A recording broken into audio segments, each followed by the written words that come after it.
passed out. I don't know. We're trying to find some life. A few males and females have been shot.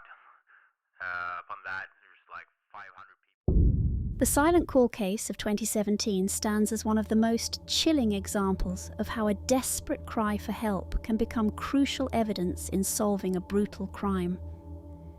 At its centre was Emily Johnson, whose final moments were captured in a brief but haunting 911 call that would ultimately help bring her killer to justice.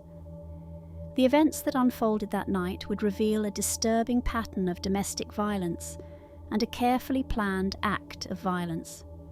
On September 15th, 2017, at 10:27 p.m, in what was described as a typical quiet suburban neighbourhood, Emily Johnson made what would become her last phone call.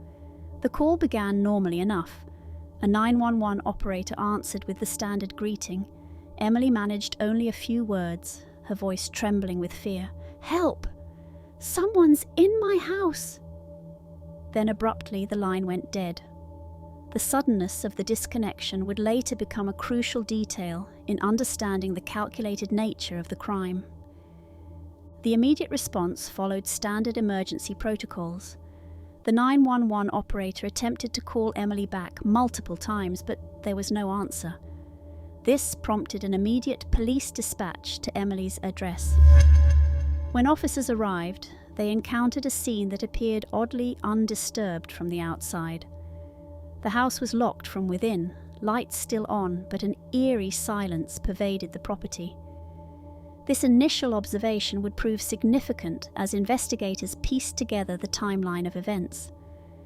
What made this case particularly disturbing were the details that emerged as investigators processed the scene.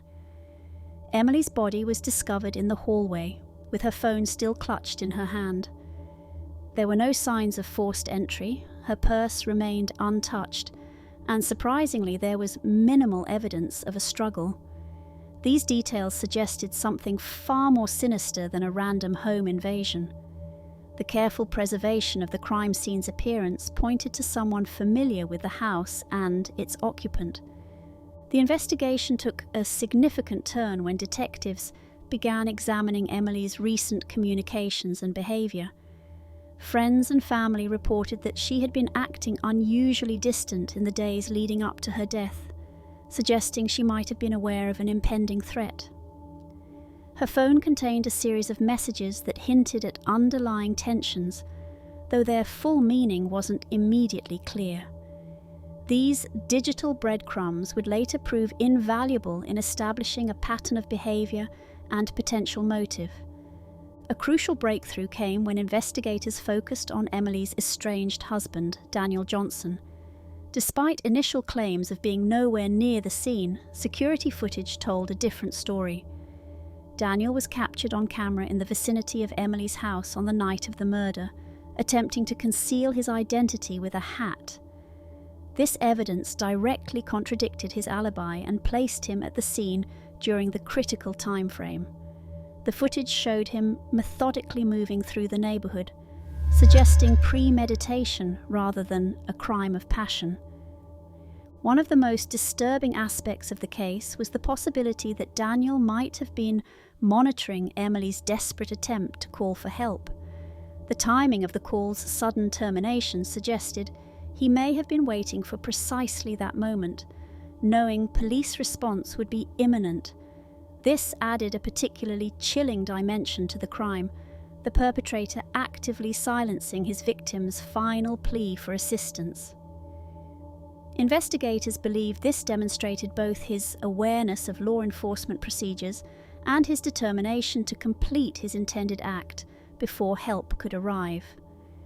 The investigation revealed that Daniel had a documented history of violent behaviour, though this information hadn't previously resulted in serious legal consequences.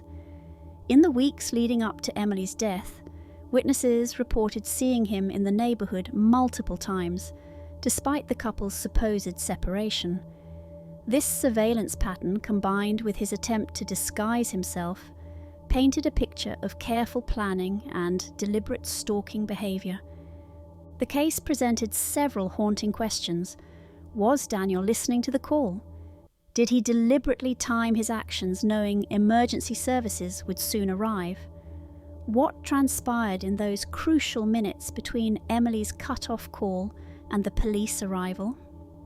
While some of these questions remain unanswered, the evidence gathered was sufficient to lead to Daniel Johnson's arrest and subsequent murder charges. The prosecution would later argue that the calculated nature of the crime, including the timing of silencing the 911 call, demonstrated clear premeditation. Emily's truncated 911 call, though brief, proved to be a crucial piece of evidence. It demonstrated her awareness of imminent danger and became part of the timeline that helped investigators piece together the events of that night.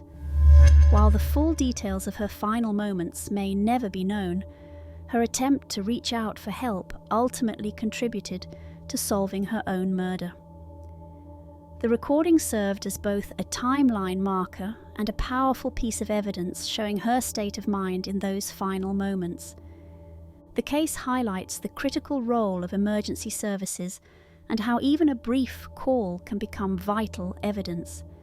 It also serves as a sobering reminder of domestic violence's devastating impact and the importance of recognizing warning signs in troubled relationships. Emily's story, though tragic, demonstrates how modern emergency response systems and investigative techniques can work together to bring justice, even when a victim's voice is prematurely silenced.